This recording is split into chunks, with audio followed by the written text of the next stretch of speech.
This is lecture 21 of condensed matter physics.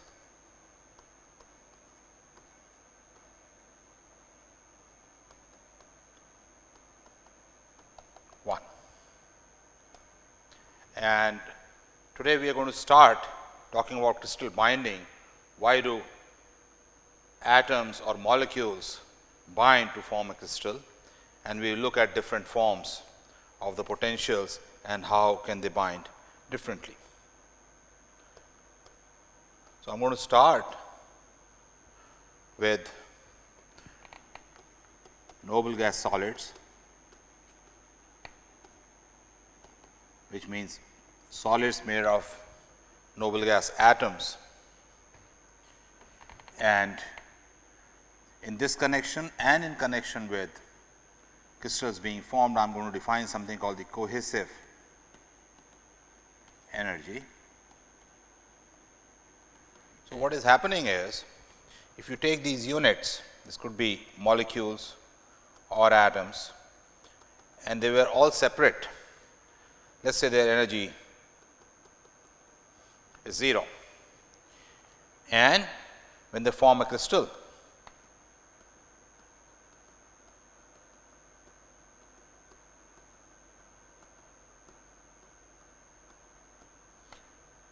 and if it is an infinite crystal, I will best define energy per atom or per unit, and thus less than 0. So, by definition then, cohesive energy per unit is equal to energy per unit required to dismantle the crystal. So, take all units infinitely far apart. So, what you got to calculate when you want to calculate cohesive energy is, what is the energy per unit atom that this system has. Obviously, crystal is binding because the energy is going down or the units are attracting each other. So, for inert gas atoms,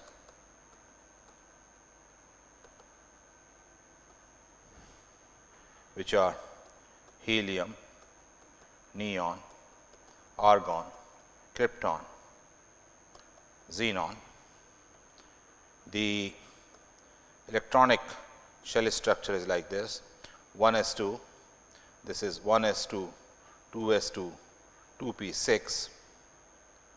Next argon is 1s2, 2s2, 2p6, 3s2, 3p6, and so on. So, they are closed shell systems. Right. So, closed shell systems.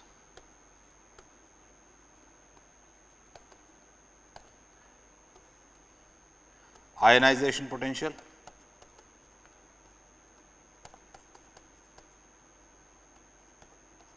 very high.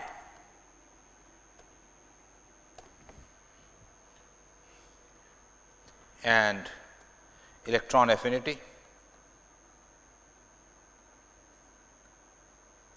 is very low.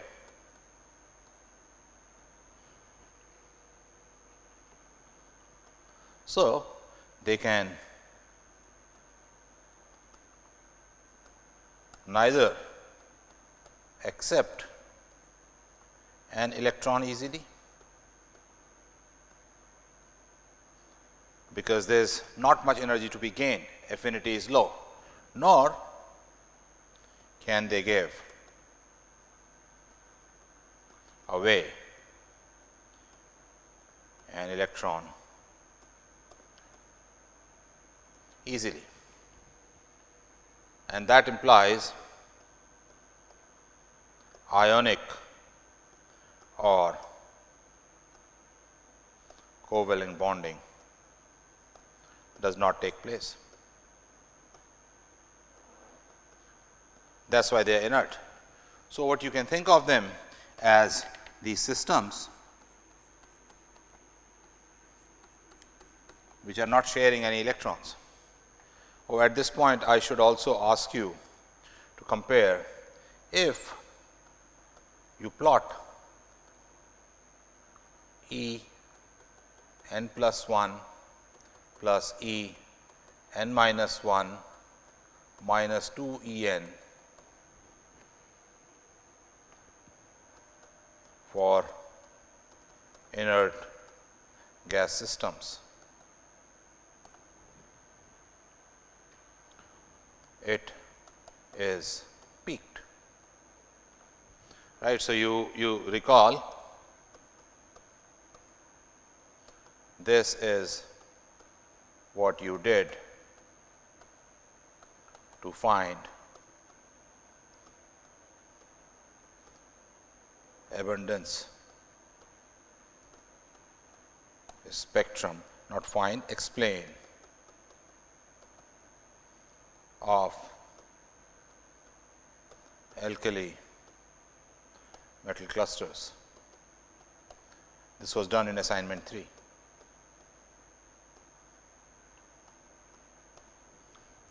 So, if I take these atoms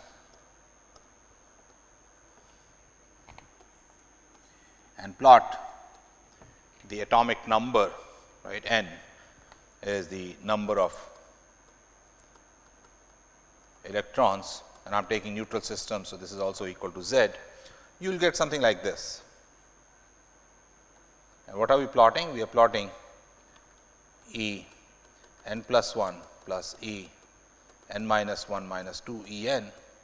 This is also equal to I n minus A n, and the ionization potential minus A n. And you recall from those clusters, these are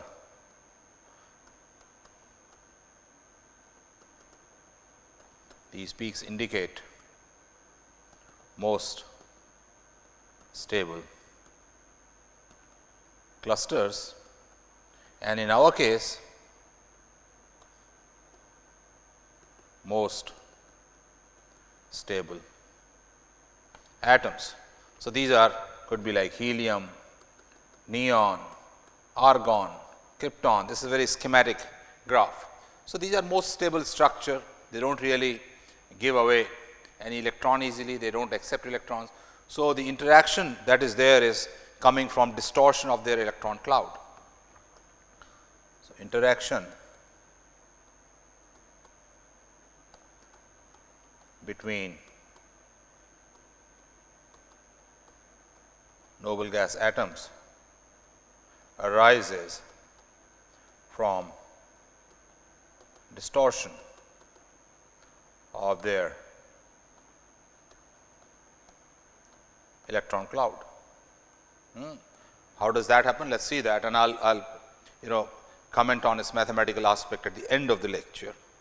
So, here is this noble gas atom. There is another noble gas atom that comes, and the electrons here are interacting. So, there is this E electron. The nucleus here influences electrons here, nuclear electron. Nucleus here influences electron on the other side. So, nucleus electron.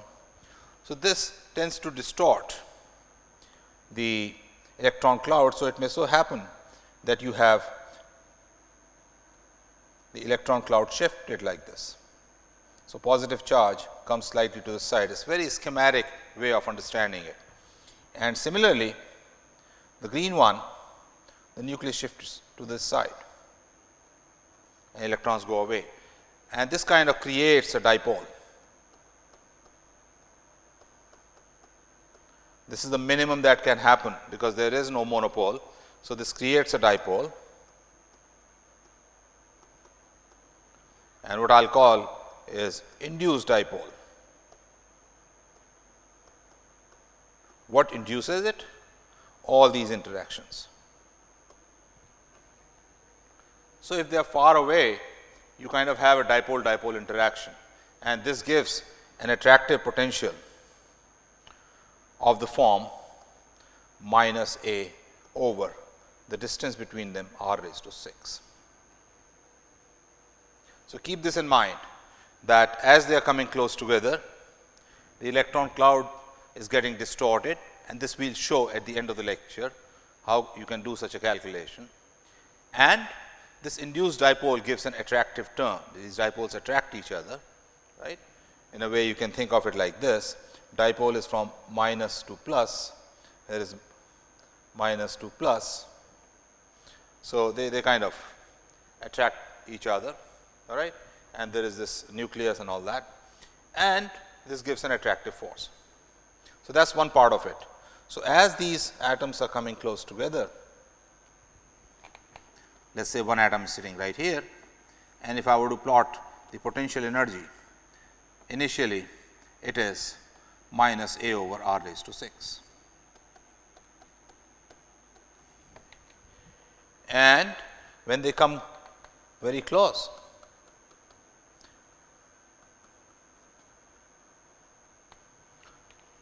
this electron cloud will repel each other. Not only that, the electrons cannot come close together because two parallel spin electrons avoid each other.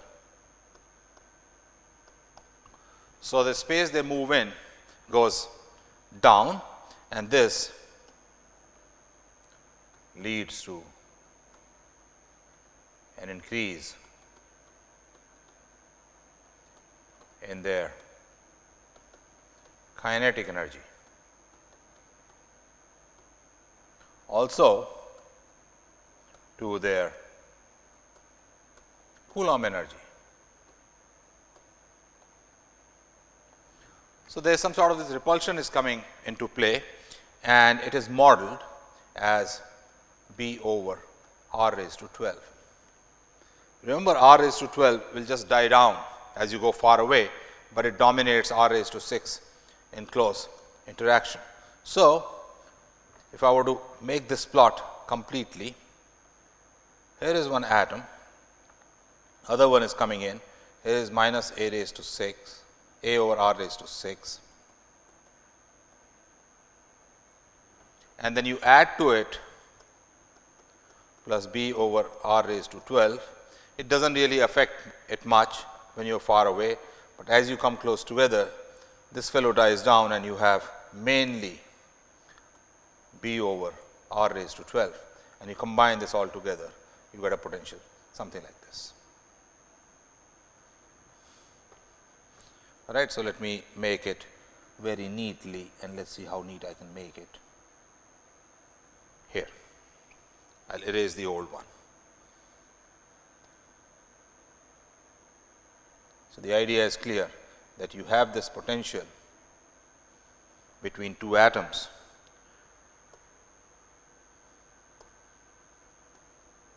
which is of the form minus a over r raised to 6 plus b over r raised to 12, and this is how it looks. It has a minimum here.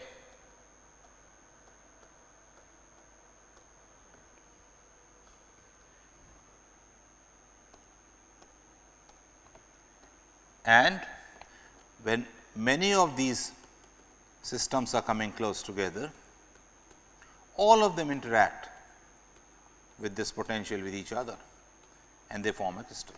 They lower the energy. So, let us see in this exercise where you have minus a over r raised to 6 plus b over r raised to 12, where does the minimum occur? You can find this. This occurs as at r equals 2 raised to 1/6 times a quantity, and this minimum is also another quantity. And to facilitate writing in a better way, you write the potential as 4 epsilon sigma over r raised to 12 minus sigma over r raised to 6. This is how you model it.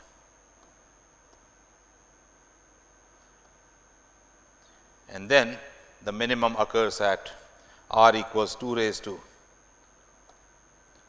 1/6 times sigma, and the minimum is epsilon. So, there are two parameters, either a and b or epsilon and sigma, and these parameters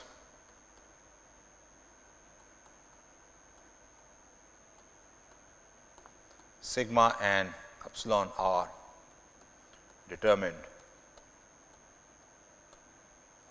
from experiments with low density gases. So, because of this interaction, gas is not ideal, it deviates from ideal behavior, and that can give you this. And this is known as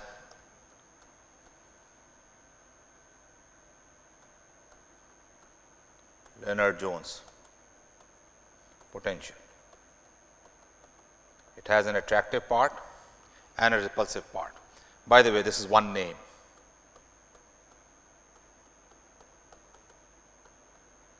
One person. This is not two persons. Okay, this is a surname, Leonard-Jones.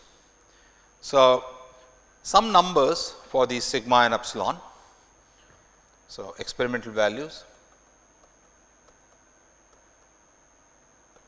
taken from Ashcroft and Mermin, and they have taken it from another paper, which I will put up with the lecture.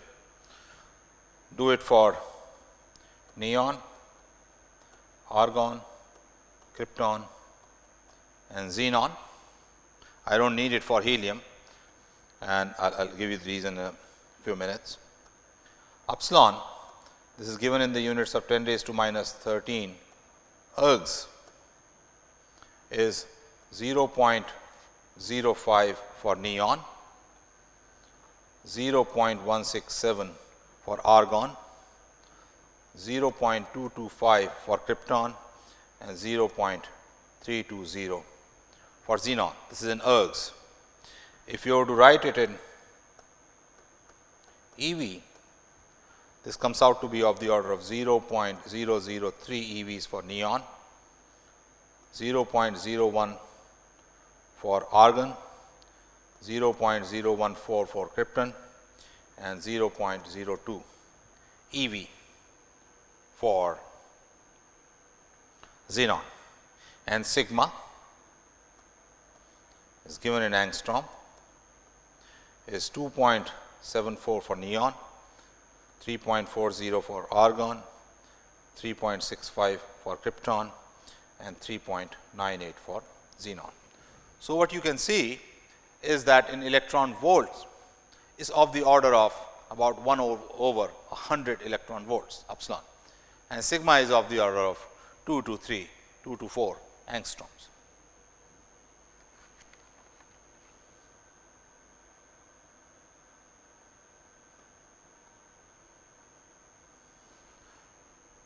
So, epsilon is of the order of 1 over 100 EV. Just to get an idea what it means, kBT at room temperature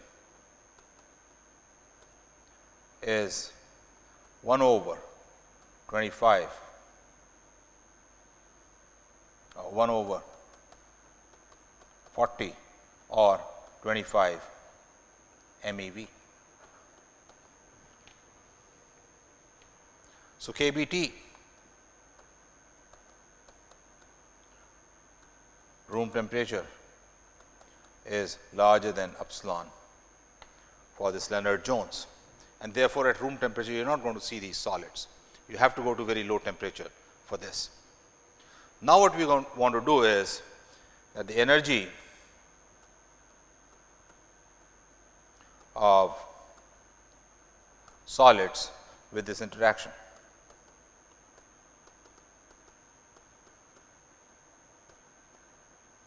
And since we are considering bulk, the intensive quantity is going to be energy per atom, and it should be less than 0, then only it will bind. So, we will consider simple cubic,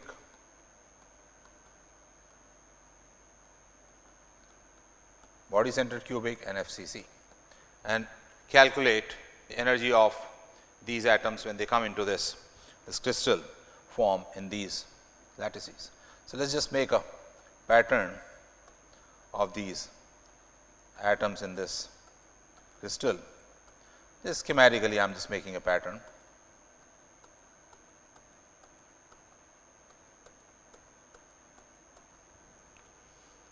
Then the total energy will be equal to summation I j times sigma over r I j raised to 12 minus sigma over r I j raised to 6, and I will have to put 1 half here, because I want to avoid counting a pair twice, and there is a prime which is basically means I not equal to j. So, what are we doing? Suppose this is ith atom, then I am calculating all these interactions.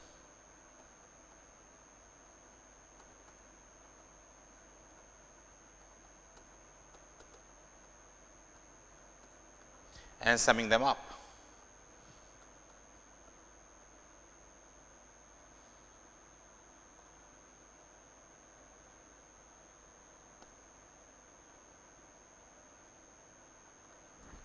Then I go to the next atom,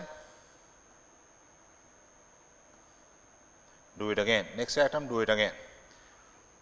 So, when I go to the next atom, I am counting with the ith atom again, and therefore, I have to divide by this factor of half. This is the energy. Now, I am going to transform this into energy per atom. So, if you really look at it, each atom here, right, let me write it right here, each atom is surrounded by exactly the same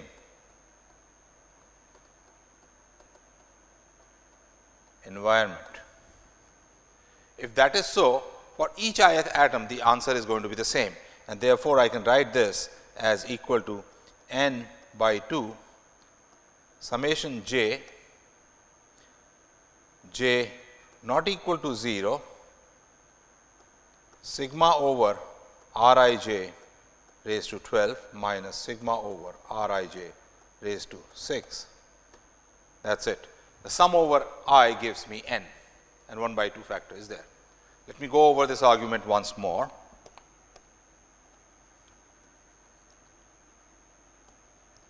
I have this collection of atoms .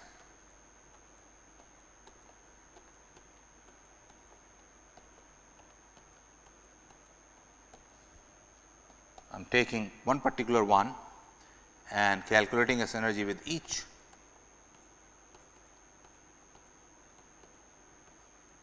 atom in the medium. Then I get the energy E equals summation j not equal to 0, because it cannot interact with itself, sigma over r I j, let me call this ith atom, raised to 12 minus sigma over r I j raised to 6. Then I need to sum over I, because I am doing it for all the atoms, and divide by 2, because then I and j pair I do not want to count twice, and the sum over I gives me that factor of n, because this is independent of I, because the environment is the same, and therefore, this I can write as n by 2 summation j not equal to 0 sigma over r I j raised to 12 minus sigma over Rij raised to 6. I can take e to the n to the other side, and e by n is then just 1/2 summation j, all this term. I had something missing here, and that is there has to be a 4 epsilon also. This term I was missing. So, let me write it again. E divided by n is equal to 1/2 times 4 epsilon summation j, j not equal to 0, sigma over Rij raised to 12 minus sigma over Rij raised to 6. That is the energy. And all I need to do now is calculate this sum.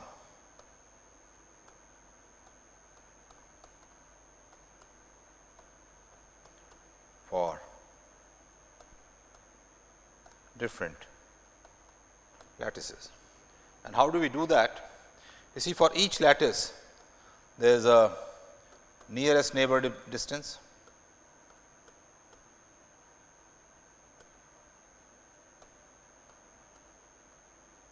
r. For example, if I take simple cubic, then r is this, because all the atoms are sitting at these corners.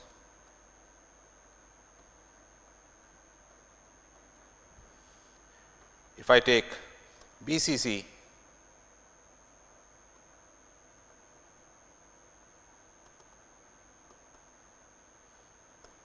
the atoms are sitting right here, and there is one right in the middle. So, in that case, this half diagonal distance is r, and in the case of FCC,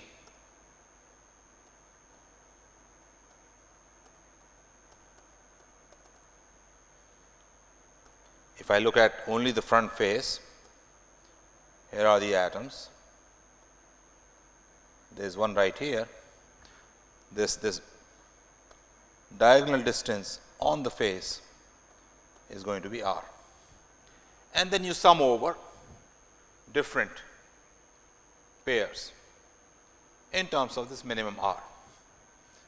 So, I can express this whole energy per unit atom as E over n equals n by 2, oh sorry, n is not there, 1 by 2 times 4 epsilon, let me rewrite this whole thing.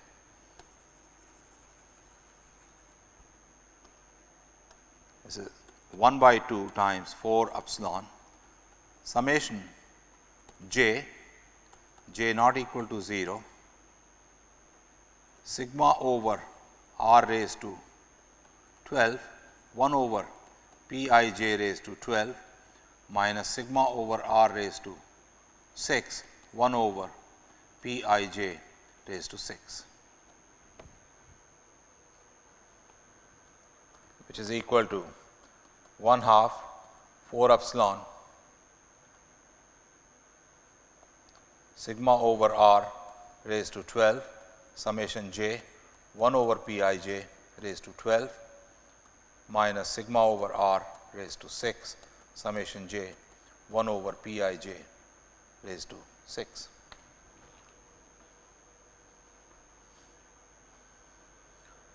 Where p I j is such that r I j, the distance between two atoms, is given in terms of this p I j times the minimum distance between atoms. P I j is structure or lattice dependent.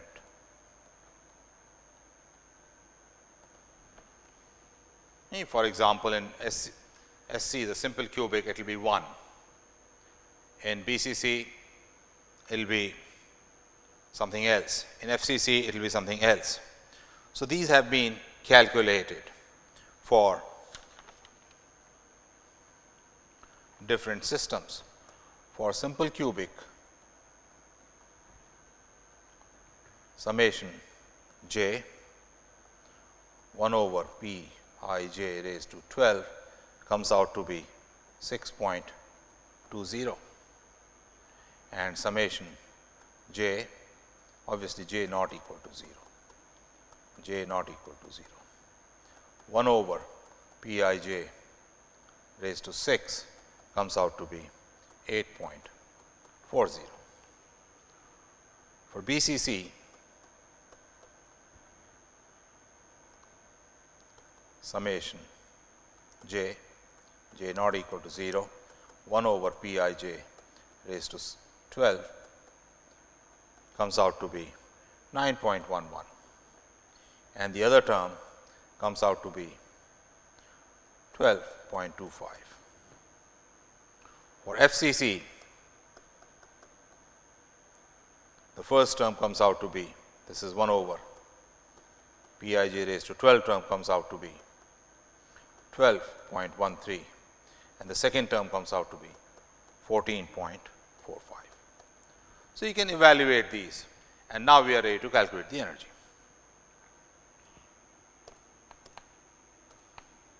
But I would like you to now write a program before I proceed any further.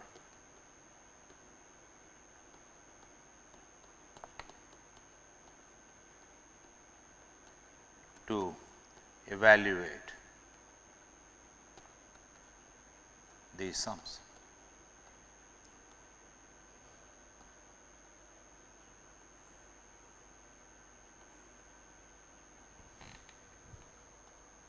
And in this, you require some thinking.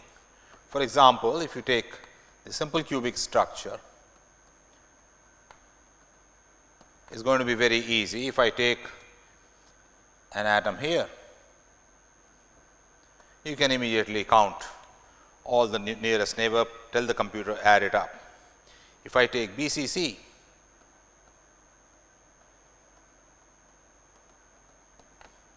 the nearest neighbor distance is this half the diagonal.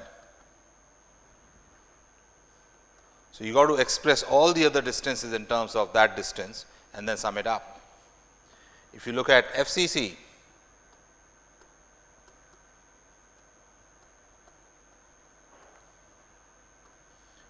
R is in terms of this phase diagonal, then you got to express all the distances. Now, you will have to, in writing the program, have to think whether it is easy to express these distances in terms of distances in conventional cell or distances of the primitive cell.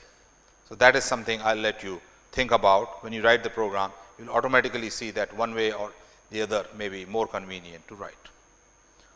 So, once you do that, you are all set. Then you can write the energy E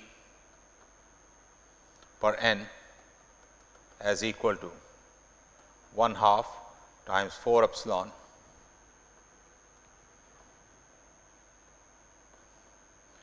minus, I will write this as A6 times sigma over r raised to 6 plus B12 sigma over r raised to 12.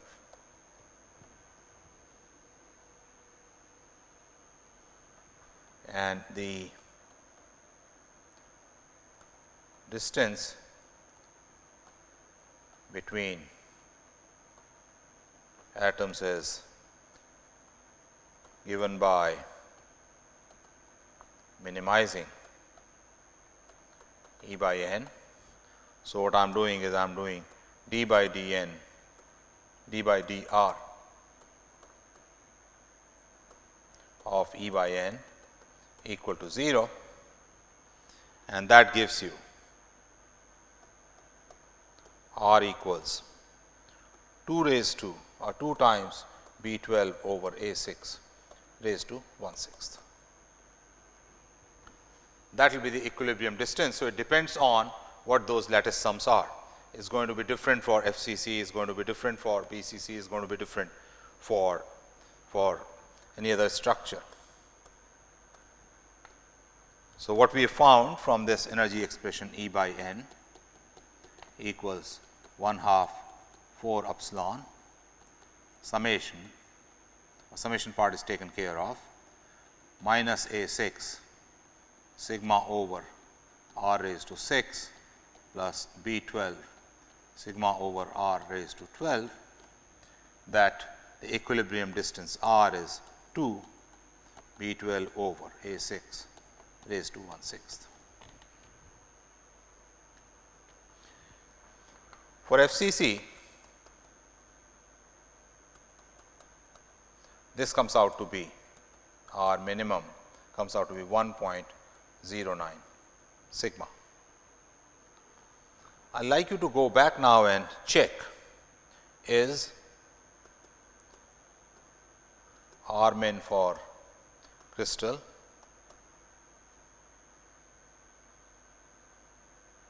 smaller than or larger than that for 2 atoms. There is a sigma missing here.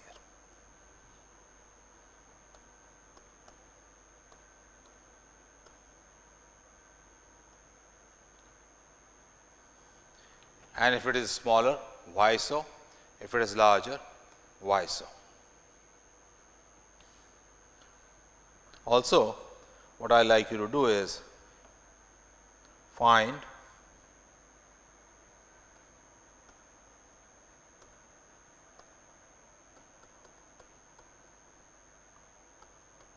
expression for E by N in terms of epsilon. Is its magnitude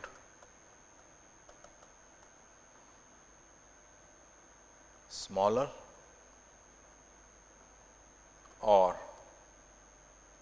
larger than epsilon? So, during the lecture you should stop here and do these 2 exercises and compare with 2 molecule systems. It will give you an idea, it will give you a feel for why the crystal is being formed. So, let me now compare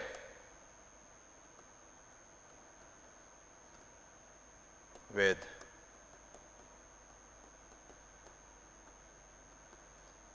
experimental numbers.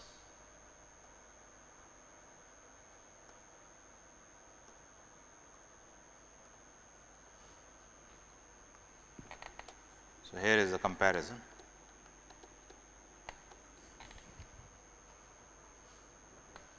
R naught experimental and theory.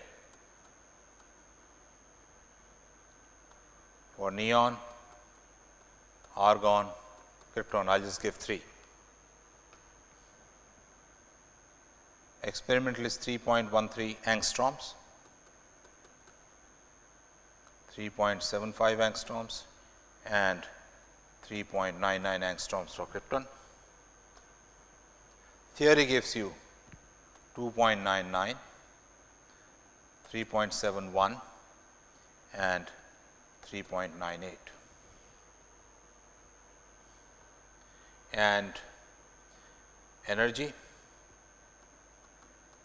per atom in EV, experiments, theory. Experimentally, you get minus 0.02, minus 0.08, minus 0.11. Theoretically, it is minus 0.027, minus 0.089, minus 0.12. So, this is theory comes from whatever we have done so far and taking R and sigma and epsilon from the data, and experiment is what you measure. So, I want you to notice two things.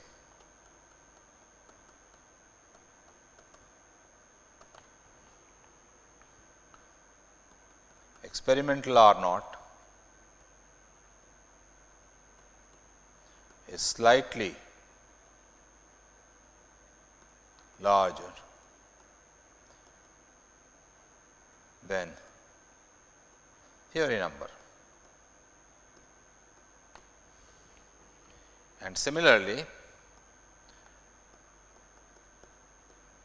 experimental energy per atom is less negative than theoretical value.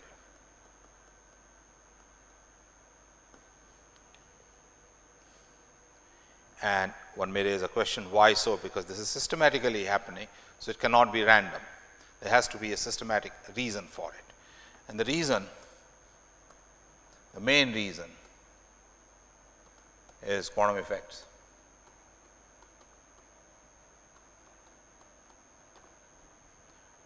You see, when we made this solid, we have treated these atoms as stationary, right? We have treated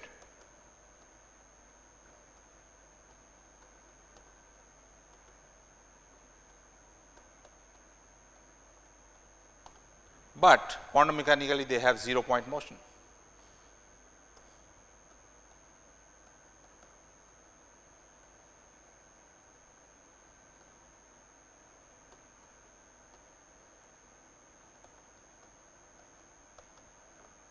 It gives some kinetic energy, and that makes it the energy less negative, that may even increase the distance between them. Let us just estimate it for neon. So, if I look at neon,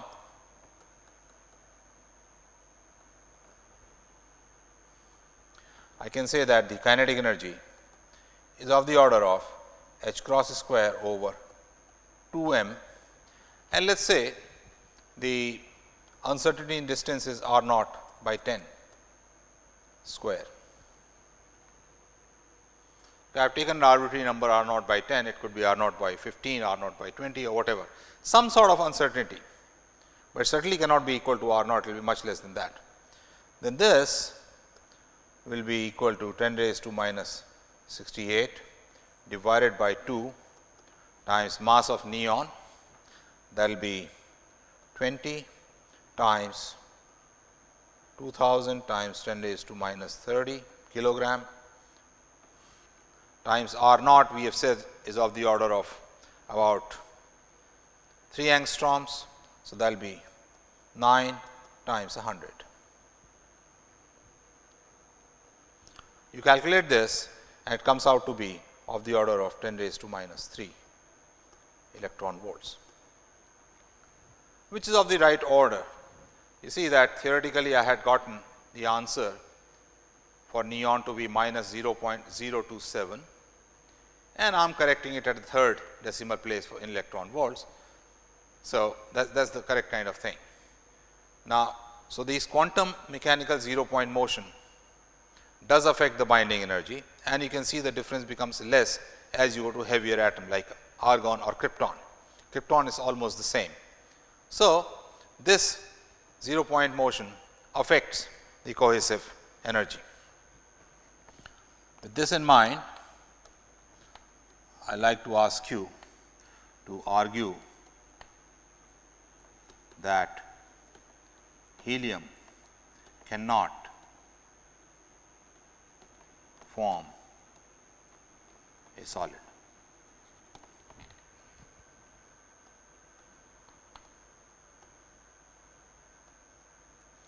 Just see what kind of kinetic energy comes with a 0 point motion, and it cannot form a solid without, okay, I should also say without applying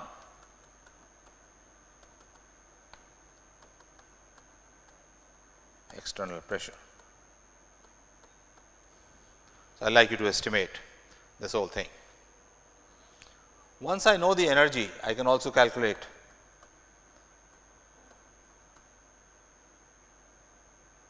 bulk modulus of these systems. The bulk modulus is minus V dP by dV, which I can further write as minus V d by dV of du or dE by dV, and I can then limit myself to volume of per unit atom. This minus minus will become plus. This is V d by dV of d by dV of E by n, and this comes out to be for FCC 75 epsilon over sigma cubed. I will let you work it out and compare. So, this is as far as the theory and binding of noble gas solids is concerned. Before I end this lecture, I will just like you to give an idea about Lennard-Jones potential.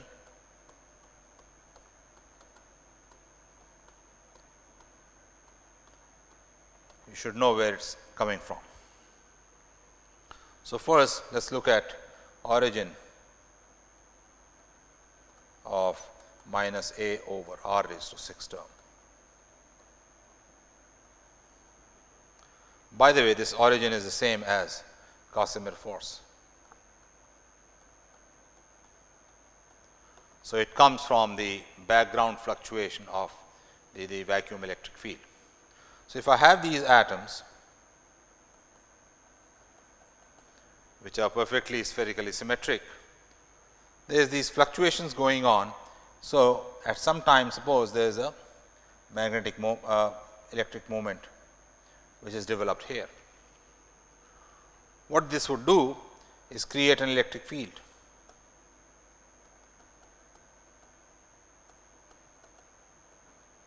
Here, which will be of the order of 1 over r cubed, if the distance is r. And therefore, this would also have a polarization now, which will be of the order of alpha, which is the polarizability, divided by r cubed.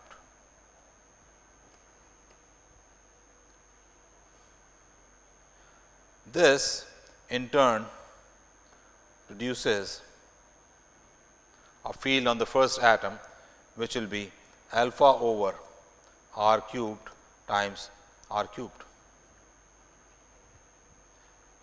and then the two interact.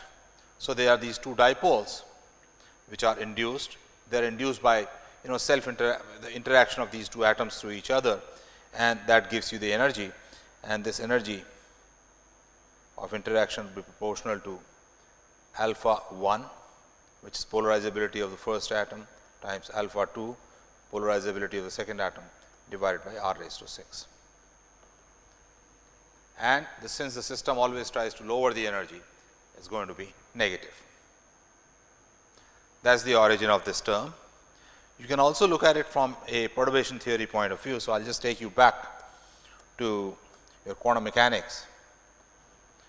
Suppose I have these two atoms. For simplicity, let us just take one electron in this, one electron in this. Then the Hamiltonian of this system is going to be minus h cross square over 2m. Let us call this electron 1, electron 2, del 1 square minus h cross square over 2m, del 2 square. Then the nuclear energy of the first electron, which is going to be minus h cross square, and let me take this to be at the origin and this at a distance r, second nucleus, r vector. So, this is going to be, there is going to be no h cross square, this is going to be 1 over 4 pi epsilon 0, 1 over r 1 minus 1 over 4 pi epsilon 0, 1 over r 2 This is the interaction of this with the second electron. Then there is going to be minus 1 over 4 pi epsilon 0, 1 over r 1 minus r. This is the interaction between the second nucleus and the first electron, minus 1 over 4 pi epsilon 0, 1 over r 2 minus r, and the electron-electron interaction, which is going to be plus 1 over 4 pi epsilon 0, 1 over r 1 minus r 2, plus the nuclear-nuclear interaction, which is 1 over 4 pi epsilon 0, E square over r. I am missing this E square everywhere.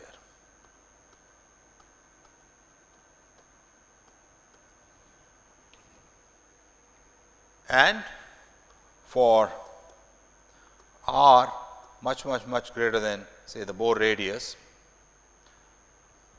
these terms can be expanded, and what you get this H as Hamiltonian for the first system plus Hamiltonian for the second system plus a dipole term.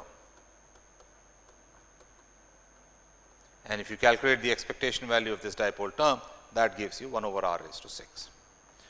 And I would like to give you a reference here, Schiff's book.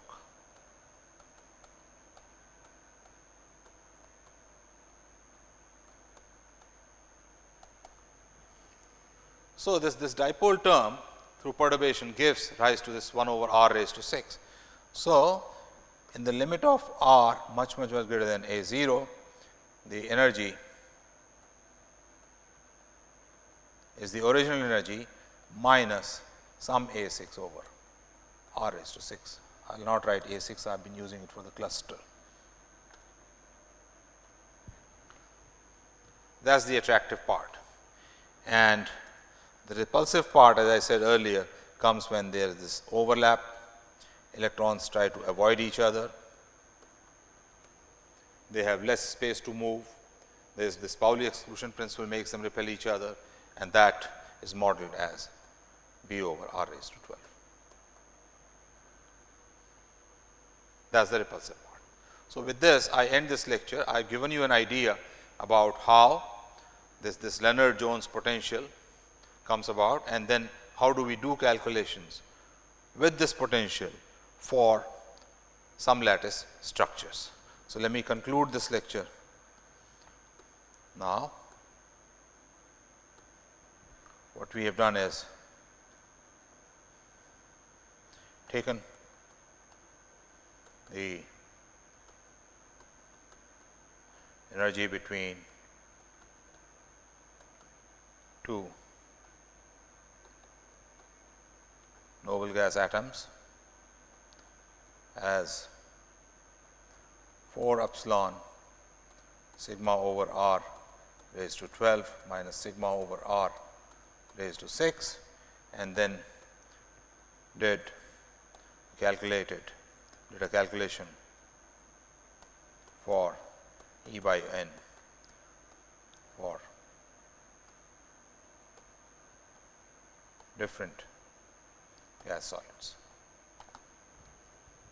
Thank you.